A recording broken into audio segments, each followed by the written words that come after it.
Good morning. आप सबका एक बार फिर से स्वागत है। इस वीडियो के अंदर अपन कुछ जनरल नॉलेज की बात पढ़ेंगे जो आपके पॉलिटिकल साइंस से संबंधित है। राजनीतिक विज्ञान से संबंधित कुछ जनरल नॉलेज की बातें हैं जो हमारे दैनिक जीवन में आसपास के जो अपन लाइफ स्टाइल में काम आती है। हमारे आसपास कहीं पर भी हमें पूछ लिया जाता है या हमें उसका जानकारी होना बेहद ज़रूरी होता है। आज के युग में जबकि विश्व एक ग्लोबल विलेज की स्थिति में है, ऐसी स्थिति में हमारे पास ऑल ओवर तो बेसिक जानकारी होती है, वो होना बहुत जरूरी होता है। आज हम जो है अपने शासन से, अपने सरकार से, अपने देश से इतने जुड़े हुए हैं कि हमारे पास पल पल की खबर आती है, तो हमें हमारे जीवन की वो जो आसपास की सारी घटनाएं हैं वो हमारे जीवन को बहुत प्रभावित करती है। तो उनसे संबंधित कुछ बेसिक जानकारियां होना बेहद जरूरी होता है। हम जिस लोकतांत्रिक देश के अंदर हैं, उस देश के अंदर कुछ ऐसी चीजें हैं जिनकी जानकारी हमें होना बहुत जरूरी है। एक लोकतांत्रिक देश के अंदर शासन जो चलता है, उस शासन का क्या काम है, क्या दायित्व है, कैसे शासन की स्थापना हुई, शासन कैसे बना और उसके अंदर क्या क्या पद होते हैं और उन पदों तक क्या हम पहुंच सकते हैं या कौन व्यक्ति पहुंचता है, कैसा व्यक्ति उस शासन तक पहुंच सकता है, इसकी जब तक हमारे पास बेसिक जानकारी नहीं होगी, मूलभूत जानकारी नहीं होगी, तब तक हम वहां तक नहीं पहुंच पाते हैं। और लोकतंत्र का मतलब भी यही है कि एक साधारण व्यक्ति, एक साधारण सा व्यक्ति देश के उच्च शिखर तक पहुंच सकता है। कुछ वर्षों का ही देख लीजिए आप, 5-6 साल पहले का देखेंगे तो कहा जाता है कि देश के प्रधानमंत्री के बारे में कि एक चाय बेचने वाला जो साधारण व्यक्ति था वो पीएम बन गया। दोस्तों, मैं इस बात से बिल्कुल भी जो है एग्री नहीं करता कि एक साधारण सा व्यक्ति चाय बेचने वाला और सीधा डायरेक्ट उसको जो पोस्ट है वो पीएम की मिल गई। इसके बीच में बहुत बड़ा संघर्ष होता है। उस चीज को समझना बहुत जरूरी होता है कि एक चाय की दुकान से लेकर के पीएम के पद तक की जो उनकी यात्रा थी, उसमें 50 साल लग गए, तब जाकर के वो व्यक्ति एक पीएम तक पहुंचा। यानी कि ये कुछ साधारण बात नहीं है कि किसी व्यक्ति को एक छोटे से पद से उठा करके आपने सीधा बुला लिया चाय की दुकान से कि आ जाओ तुम्हें प्रधानमंत्री बनाते हैं। ऐसा संभव नहीं है। लोकतांत्रिक देश के अंदर सत्ता तक पहुंचने के लिए बहुत बड़ा संघर्ष करना पड़ता है और वो पब्लिक के बीच में, जनता के बीच में रह करके हमें संघर्ष करना पड़ता है। और अगर उन्होंने पब्लिक के हित में हम काम करेंगे, और काम कब करेंगे, जब हमारे पास राइट की, हमारे पास अधिकारों की, कर्तव्यों की, शासन की पूरी जानकारी होगी, तो हम किसी का भला कर पाएंगे। जब हमारे पास ही जानकारी नहीं है तो हम किसी का भला नहीं कर सकते, समाज के अंदर हम किसी की मदद नहीं कर सकते।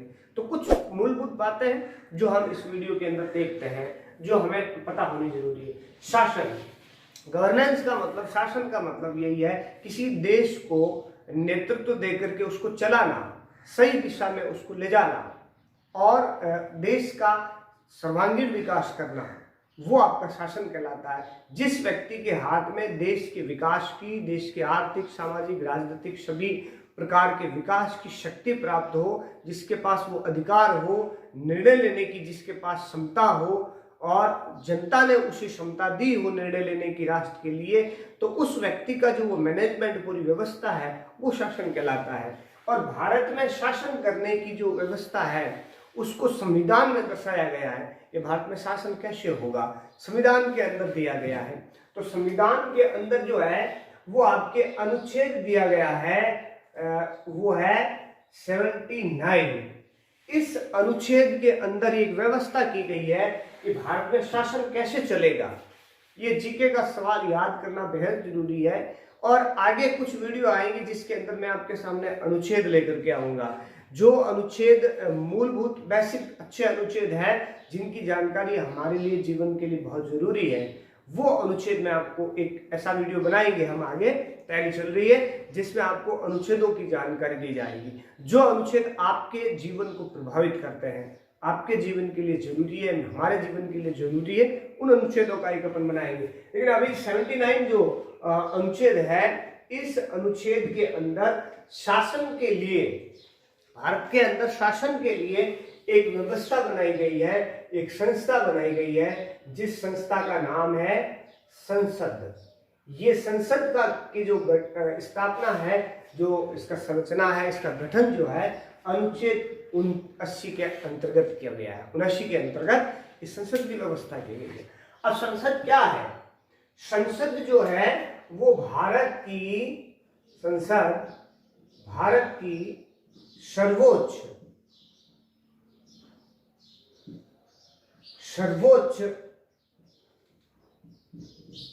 राजनीतिक संस्था है। ये भारत की सबसे बड़ी राजनीतिक संस्था है। अपन ये कह सकते हैं कि जैसे गांव के अंदर एक पंचायत होती है, वो भारत उस गांव की पंचायत कहलाती है, यानी गांव से संबंधित सारे मुद्दे पंचायत तक होते हैं। तो एक देश की पंचायत अगर अपन कहें तो वो है संसद। यानी देश से संबंधित जो भी नियम निर्माण अधिनियम बनाने हैं, उस फैसले लेने हैं, वो कहाँ बैठ के लिए जाते हैं? संसद में लिए जाते हैं। संसद एक संस्था है। पहली बात, कॉमन सी बात याद रखनी, संसद एक संस्था है। कैसी संस्था है? राजनीतिक संस्था है। ठीक है। और अगर आपको कह दे संसद भवन, तो ये एक भवन है, ये एक जगह है, और जो कहाँ स्थित है? भारत की राजधानी दिल्ली के अंदर स्थित है।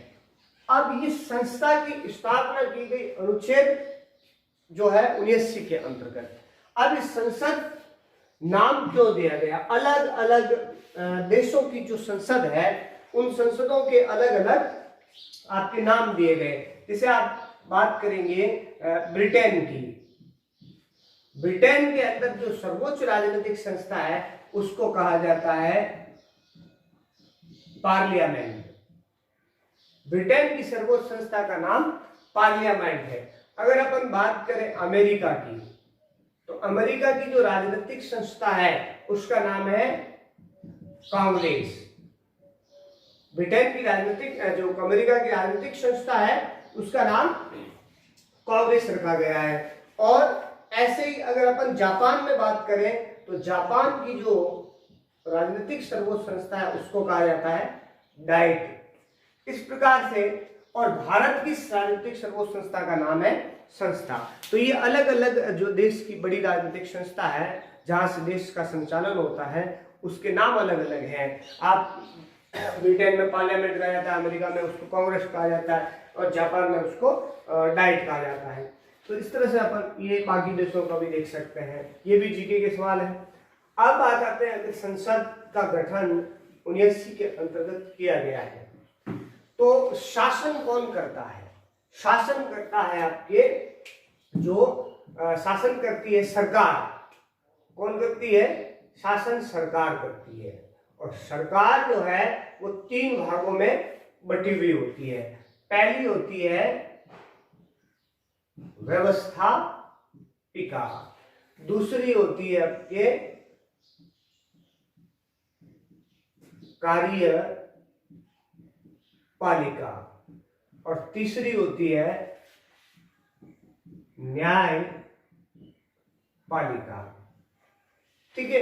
ये 3 प्रकार की जो संस्थाएं हैं वो एक व्यवस्था, एक सरकार के अंतर्गत होती है। अब इन तीनों का ये सरकार ही शासन करती है। सरकार कहाँ होती है? संसद के अंदर। अब जो व्यवस्थापिका का काम है व्यवस्था करना, यानी नियम अधिनियम कानून निर्णय नियम बनाना। इन बनाए हुए नियमों का कार्यपालन कौन करवाता है, यानी उसको लागू कौन करता है, उस कार्य को विधिवत रूप से अमल में कौन लाता है? कार्यपालिका लाती है। और कार्यपालिका द्वारा जो कार्य अमल में लाया गया है, क्या वो संवैधानिक है? क्या वो संविधान के निमित्त है? क्या वो किसी नागरिक के अधिकारों का उल्लंघन नहीं करता है? उसकी जांच करना, और जो इन दोनों द्वारा किए गए कार्य का विधिवत रूप से पालन न करे तो उसके लिए दंड विधान जो है, उस सजा का प्रावधान जो है वो न्यायपालिका करती है। इस तरह से ये तीनों अलग अलग स्वतंत्र संस्थाएं हैं, यानी ये एक दूसरे को प्रभावित नहीं करती है, एक दूसरे के निर्णयों को ये प्रभावित नहीं करती है। लेकिन ऐसा भी नहीं है कि जो व्यवस्थापिका ने कर दिया उसमें इंटरफेयर न्यायपालिका नहीं करती, इनडायरेक्टली कर सकती है। कुछ अधिकार ऐसे हैं जो केवल व्यवस्थापिका के पास है, कुछ अधिकार ऐसे हैं जो केवल न्यायपालिका के पास है, कुछ अधिकार ऐसे हैं जो कार्यपालिका के पास है, इसलिए इनको स्वतंत्र कहा जाता है। लेकिन फिर भी ये स्वतंत्र होते हुए भी एक दूसरे से ये बंधी हुई है, एक दूसरे का इनके ऊपर प्रतिबंध है। उसका कारण है कि कोई भी सरकार निरंकुश न हो जाए, इसका संविधान में विशेष ध्यान रखा गया है। क्योंकि देश जो लंबे गुलामी से गुजरा उसमें शासन निरंकुश होता था, जिससे जनता का शोषण होता था। अब सरकार निरंकुश न हो, इसीलिए अपने संविधान के अंदर जो व्यवस्था की गई, इन तीनों को आपस में जो है वो कुछ अप्रत्यक्ष रूप से जोड़ा गया, इनके ऊपर प्रतिबंध लगाया गया है। बात करते हैं, इसमें अपन पढ़ेंगे व्यवस्थापिका के अंतर्गत। व्यवस्थापिका के अंदर ही जो है इसी को अपन क्या कहा जाता है, संसद कहा जाता है। व्यवस्थापिका के कई भाग हैं। भारत की व्यवस्थापिका को ही अपन क्या कहते हैं, संसद कहते हैं। और संसद का निर्माण जो है वो अनुच्छेद 79 के अंतर्गत किया गया है। और इसके अंतर्गत संसद के जो है वो 3 भाग बनाए गए हैं। संसद 3 भागों से मिलकर बनी हुई है। वो है आपकी पहली जो है वो उच्च सदन, जिसको कहते हैं राज्य सभा। दूसरा जो आपका आता है वो आता है राष्ट्रपति। और तीसरी आती है आपके लोकसभा। ये संसद के 3 भाग बनाए गए। इन तीनों को विधिवत रूप से जो संयुक्त रूप से ही हम संसद कहते हैं। संसद के 3 अंग हैं, राष्ट्रपति, राज्यसभा और लोकसभा। ये तीनों ही संसद कहलाते हैं। ये जिस जगह पे बैठते हैं उसको संसद भवन कहा जाता है, जो नई दिल्ली में है। अब इन तीनों का संक्षिप्त अपन चीज पढ़ेंगे। आप बहुत से जीके के सवाल बनते हैं कि भारतीय सर्वोच्च शासन की संस्था का नाम क्या है, तो वह संसद। भारत सरकार के अंग कितने, 3 है, व्यवस्थापिका, कार्यपालिका, न्यायपालिका। संसद की व्यवस्था किस अनुच्छेद के तहत की गई है, तो 79 के अंतर्गत की गई है। अब संसद के अंदर कितने अंग हैं, 3 अंग हैं, राष्ट्रपति, राज्यसभा और लोकसभा। ये जीके के बहुत से सवाल बनते हैं, आपको बनाने हैं, ध्यान में रखने हैं। अब अगर अपन बात करें राज्यसभा की, तो इस राज्यसभा के सदस्य को अपन कहते हैं, यानी राज्यसभा सदस्य को भी क्या कहा जाता है, एमपी कहते हैं अपन। इसको एमपी कहो, सांसद कहो, ठीक है। और राष्ट्रपति ये देश का सर्वोच्च या प्रथम नागरिक होता है, ठीक है। और लोकसभा की बात करें तो लोकसभा का जो सदस्य होता है उसको अपन एमपी या सांसद कहते हैं। ये नाम जो कुछ बच्चे हैं उनको क्लास में हम पूछते हैं और बहुत से बच्चों की समस्या होती है, नामों में उलझ जाते हैं। एमपी का मतलब ही है मेंबर ऑफ पार्लियामेंट, यानी संसद का सदस्य। बहुत से कॉमन नाम लिख रहा हूं मैं यहां पर, वो आएगा आपके संसद का सदस्य। दूसरी चीज है सांसद, तीसरी चीज है एमपी, और चौथी चीज है लोकसभा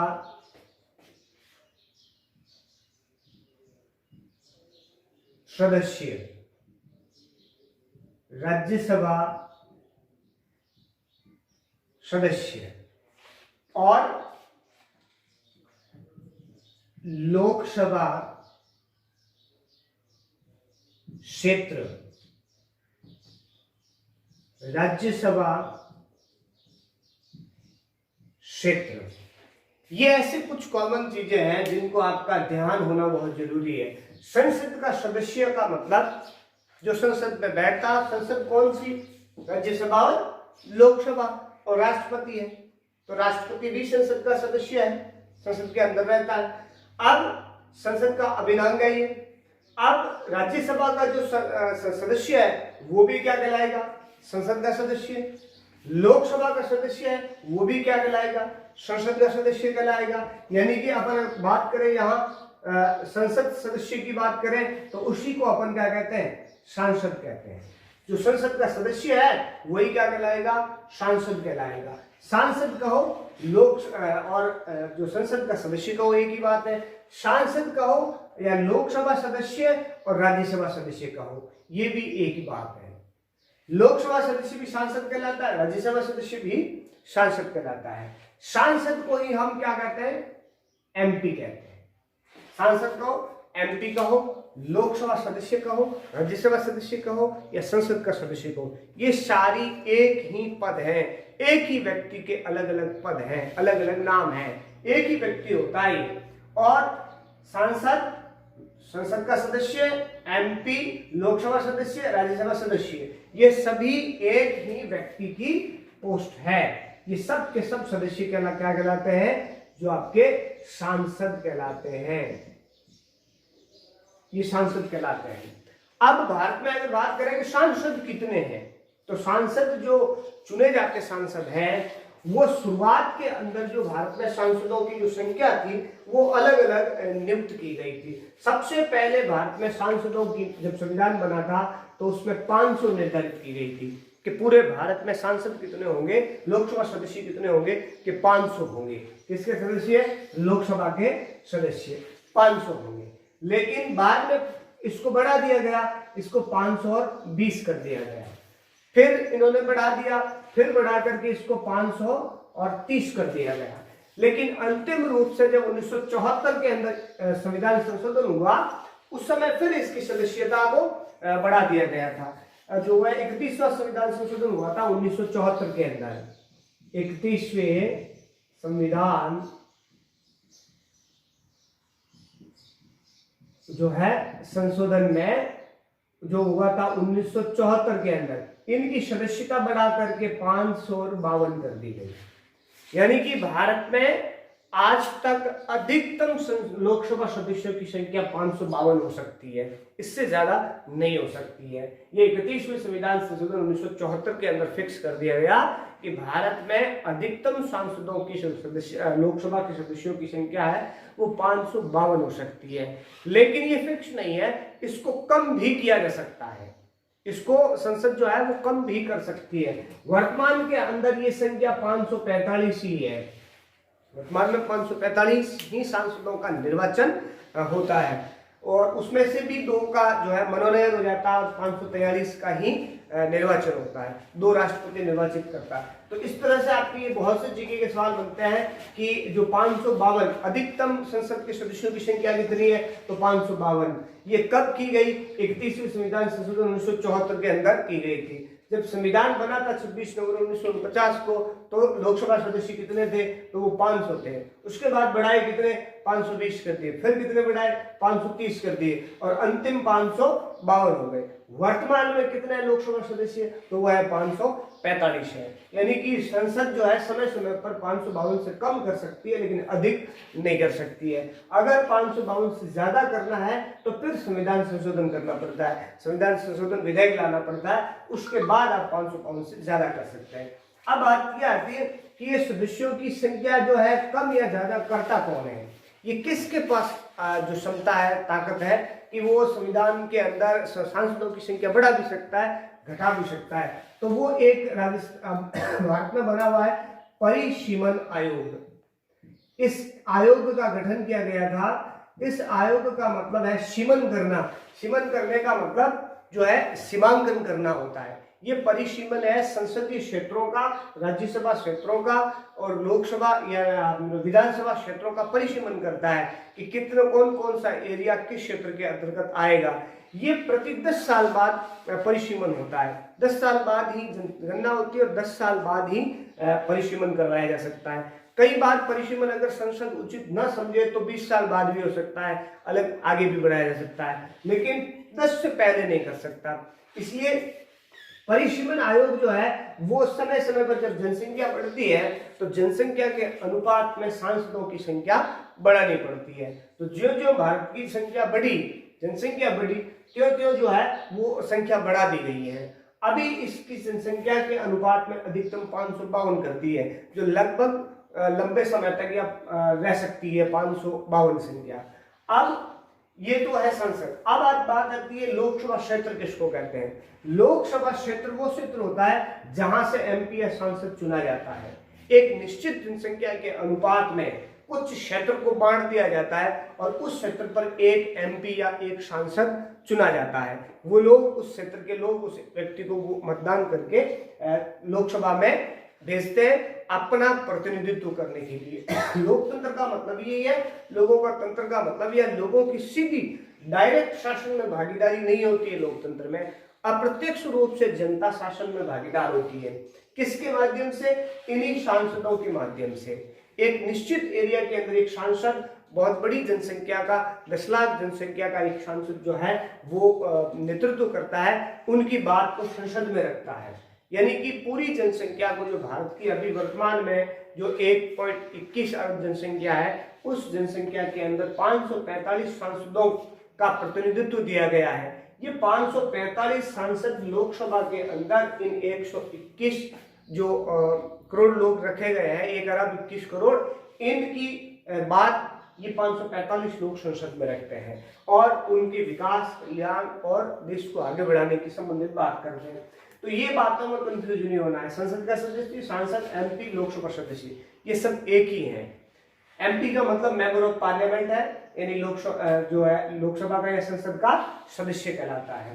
भारत की राज्यसभा का सदस्य, तो राज्यसभा के सदस्य अधिकतम हो सकते हैं आपके वो 250 और वर्तमान में 250 ही काम कर रहे हैं। राज्यसभा एक उच्च सदन है जिसका निर्वाचन अप्रत्यक्ष होता है, यानी कि इसमें डायरेक्ट जनता मतदान नहीं करती है। अब अगर बात करें अपन कि राजस्थान के अंदर लोकसभा सदस्य कितने हैं, तो राजस्थान में जो एमपी है लोकसभा के वो आते हैं आपके 25 व्यक्ति राजस्थान से चुन के जाते हैं संसद के अंदर दिल्ली में। अगर बात करें अपन राज्यसभा के एमपी की, तो वो राजस्थान से जाते हैं 10 सदस्य राजस्थान में जाते हैं, राजस्थान से जो राज्यसभा में उच्च सदन के अंदर जाते हैं। इस प्रकार से ये जो सांसद है वो पूरे राजस्थान का लोकसभा और राज्यसभा के अंदर ये 35 मेंबर प्रतिनिधित्व करते हैं पूरी राजस्थान की जनसंख्या का। तो यहाँ पर भी जीके का सवाल बनता है, राजस्थान में लोकसभा सदस्य कितने हैं? 25। राजस्थान में राज्यसभा सदस्य कितने हैं? 10। अब ये है राज्यसभा और लोकसभा क्षेत्र जहां से सांसद चुने जाते हैं। अब अगर अपन बात करें कि एक लोकसभा सांसद की जो योग्यताएं क्या होती है, तो पहली योग्यता तो यही है कि लोकसभा सांसद भारत का नागरिक होना चाहिए। दूसरी इसकी योग्यता यह है कि वो किसी भी बैंक या किसी भी कर्जदार से दिवालिया घोषित नहीं होना चाहिए। तीसरी इसकी यह शर्त है कि वो मेंटल रूप से, दिमागी रूप से स्वस्थ होना चाहिए। इसकी चौथी योग्यता यह है जो विशेषकर उम्र की है कि लोकसभा का सांसद बनना है तो उसके लिए आपको कम से कम 25 वर्ष का होना अनिवार्य है। मतदान देने की उम्र 18 वर्ष है, लेकिन लोकसभा सदस्य चुनने के लिए उसकी उम्र है 25 वर्ष। यानी ये भी एक जीके का सवाल बनता है, लोकसभा सदस्य की जो उम्र की योग्यता है, वो आयु की योग्यता कितनी है, तो वो है 25 वर्ष पे। 25 वर्ष से पहले कोई भी व्यक्ति लोकसभा सदस्य नहीं चुना जा सकता। उसके बाद राज्यसभा सदस्य की उम्र की बात करें तो वो आती है 30 वर्ष। यानी राज्यसभा का सांसद बनना है तो न्यूनतम आयु जो है वो 30 वर्ष होती है।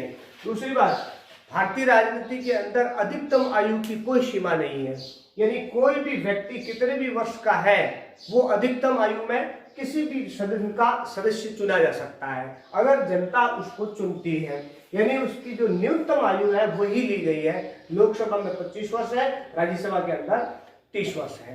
अब कई बार ये सवाल आता है कि भारत में प्रधानमंत्री बनने के लिए न्यूनतम आयु कितनी है। अब ये इनडायरेक्टली घुमा करके प्रश्न पूछा गया है। प्रश्न ये पूछा गया किसी भी संविधान के अनुच्छेद के अंदर आपको ये प्रधानमंत्री की क्वालिटी या क्वालिफिकेशन नहीं आएगी कि वो उसकी आयु कितनी होती है। ना तो संविधान में ना किसी किताब में आएगी आपके कि प्रधानमंत्री कितने वर्ष का होगा तो वो प्रधानमंत्री बन सकता है कोई नागरिक, इसकी कोई आयु नहीं है। अब उसकी आयु है लेकिन उसकी इनडायरेक्ट पूछा है। प्रधानमंत्री कौन होता है? प्रधानमंत्री खुद एक सांसद होता है। सबसे पहले उसे सांसद बनना पड़ता है, उसके बाद वो पीएम बनता है। अगर वो सांसद नहीं है फिर भी पीएम बन सकता है। अगर कोई भी व्यक्ति सांसद नहीं है फिर भी बन सकता है, लेकिन केवल 6 माह के लिए बन सकता है। इससे अधिक समय तक कोई प्रधानमंत्री, अगर वो संसद का सदस्य नहीं है, उसे राज्यसभा या लोकसभा दोनों में से किसी की सदस्यता 6 महीने के अंदर अंदर लेनी चाहिए। अभी एट प्रेजेंट में आप अगर टीवी देख रहे हैं तो न्यूज के अंदर इसी पर एक बहुत बड़ी बहस चल रही है। महाराष्ट्र के अंदर जो उद्धव ठाकरे जो सीएम बने हुए हैं, वो ना तो आपके महाराष्ट्र में 2 सदन है, एक तो विधानसभा है, एक विधान परिषद है, ना वो विधान परिषद के सदस्य है ना विधानसभा के सदस्य है, लेकिन उनके 6 माह जो है वो 27 मई को पूरे होने वाले हैं। अब वो 6 महीने का जो उनका कार्यकाल है वो पूरा हो गया, 27 मई को होने वाला है। अब उन्हें 27 मई से पहले या तो उसे विधानसभा का सदस्य या विधान परिषद का सदस्य बनना होगा। नहीं बनते हैं तो संवैधानिक रूप से उनका ऑटोमेटिक जो सीएम का पद है वो खारिज हो जाता है और उसके बाद वो सीएम नहीं रह सकते हैं। यही व्यवस्था प्रधानमंत्री में होती है। तो प्रधानमंत्री की अगर आयु पूछी जाती है तो वो आयु आपको 25 वर्ष बतानी है। न्यूनतम 25 साल का जो व्यक्ति होता है आयु में, वही प्रधानमंत्री बन सकता है। इससे कम का व्यक्ति प्रधानमंत्री नहीं बन सकता, क्योंकि प्रधानमंत्री को संसद की सदस्यता लेनी अनिवार्य है और संसद की सदस्यता का न्यूनतम आयु जो है वो 25 वर्ष है। अब व्यक्ति जो है राज्यसभा से भी चुन करके संसद का सदस्य बन सकता है। अगर कोई व्यक्ति ना तो लोकसभा से चुना गया है और न ही वो व्यक्ति राज्यसभा से चुना गया है, फिर भी अगर वो पीएम पद पर है और उसका 6 महीने का कार्यकाल पूरा हो रहा है, तो उसका एक तीसरा ऑप्शन और है कि इसको राष्ट्रपति मनोनीत कर सकता है। इसको राष्ट्रपति जो है वो लोकसभा का या राज्यसभा का सदस्य मनोनीत कर सकता है, लेकिन इसमें भी कंडीशन है, शर्त दी गई है। कब कर सकता है? जब लोकसभा में 2 पद राष्ट्रपति के खाली हो जो मनोनयन के, और राज्यसभा के अंदर 12 पद खाली हो, उनमें से कोई भी एक सीट खाली हो तो ही राष्ट्रपति उस पर इसको चुन सकता है। राष्ट्रपति जो है लोकसभा के अंदर 2 सदस्यों का मनोनयन करता है। वो मनोनयन करने का उनके अंदर अगर पोस्ट खाली है तो आप उस व्यक्ति को राष्ट्रपति जो है वो मनोनीत कर सकता है। यही व्यवस्था राज्यों के अंदर भी चलती है। तो यहाँ इस वीडियो के अंदर आपको बहुत सारे सवाल मिलेंगे। अब उसके बाद अगर बात करें इनके कार्यकाल की, तो इनका 5 वर्ष कार्यकाल होता है। राज्यसभा लोकसभा के सदस्यों का कार्यकाल 5 वर्ष होता है, लेकिन राज्यसभा का सदस्य 6 वर्ष तक कार्यकाल होता है इसका। राज्यसभा सदस्य 6 साल तक और लोकसभा सदस्य 5 साल तक कार्यरत रहता है। राज्यसभा जो है सदस्य वो कभी भंग नहीं होती है, लोकसभा भंग हो सकती है। 5 साल बाद, हर 5 साल बाद लोकसभा भंग होती है, राज्यसभा 5 साल बाद भंग नहीं होती है, क्योंकि इसके 2/3 सदस्य हर 2 वर्ष बाद नए चुन लिए जाते हैं। ये स्थायी सदस्य, राज्यसभा स्थायी सदन है, लोकसभा अस्थायी सदन है। लोकसभा को निम्न सदन कहते हैं, राज्यसभा को उच्च सदन कहते हैं। लोकसभा का चुनाव प्रत्यक्ष होता है और राज्यसभा का अप्रत्यक्ष चुनाव होता है, यानी कि लोकसभा में जनता सीधे मतदान करती है, राज्यसभा में जनता सीधे मतदान नहीं करती है, बल्कि जनता के चुने हुए प्रतिनिधि मतदान करते हैं। तो इस प्रकार से लोकसभा और राज्यसभा के सदस्यों का निर्वाचन होता है। अब जो आगे उसके बाद में आता है अनुच्छेद जो 79 तो आपका कहता है वो लोकसभा संसद का गठन करता है। अगर बात करें अपन 80 की, अनुच्छेद 80 जो है वो राज्यसभा का गठन करता है, और बात करें 81 की तो वो लोकसभा का गठन करता है। ये अनुच्छेद है। 79 संसद का गठन करता है, 80 राज्यसभा का गठन करती है और 81 लोकसभा का गठन करती है। उसके बाद में 82 जो इसका अनुच्छेद आता है वो परिसीमन आयोग का गठन करता है। परिसीमन आयोग जो लोकसभा और राज्यसभा दोनों के लिए क्षेत्रों का निर्धारण करता है। तो 82 के अंदर परिसीमन आता है। उसके बाद में बात करें अगर अपन वो है 83 की, तो 83 जो है वो लोकसभा का कार्यकाल बताती है कि लोकसभा का कार्यकाल कितना होगा। ये इस प्रकार के अनुच्छेद है जिनका काम, इन अनुच्छेदों के अंदर विस्तृत वर्णन है। अगर आप आगे 11th क्लास 12th क्लास की पॉलिटिकल साइंस पढ़ेंगे तो उसके अंदर इनका विस्तृत वर्णन दिया गया है कि लोकसभा का गठन कैसे होता है, उनके सदस्यों की संख्या, उनके सदस्यों का कार्यकाल, उनका पदस्थापन, उनकी शपथ और उनका जो पदच्युत करना होता है, पद से हटाना होता है, ये सारी व्यवस्थाएं इनके अंदर दी गई है। मैंने आपको शुरुआत में भी कहा था अगला अपन वीडियो बनाएंगे, उस वीडियो के अंदर अनुच्छेदों से संबंधित होगा जो ऐसे ही शासन से संबंधित कौन कौन से अनुच्छेद हैं जो हमें जानना जरूरी है, जिनकी जानकारी हमारे पास होना जरूरी है। फिलहाल आप इसको देख करके बहुत से सवाल बनते हैं जीके के, उसको बनाएंगे और अपनी कॉपी में करेंगे ताकि आपके आगे भी काम आएंगे।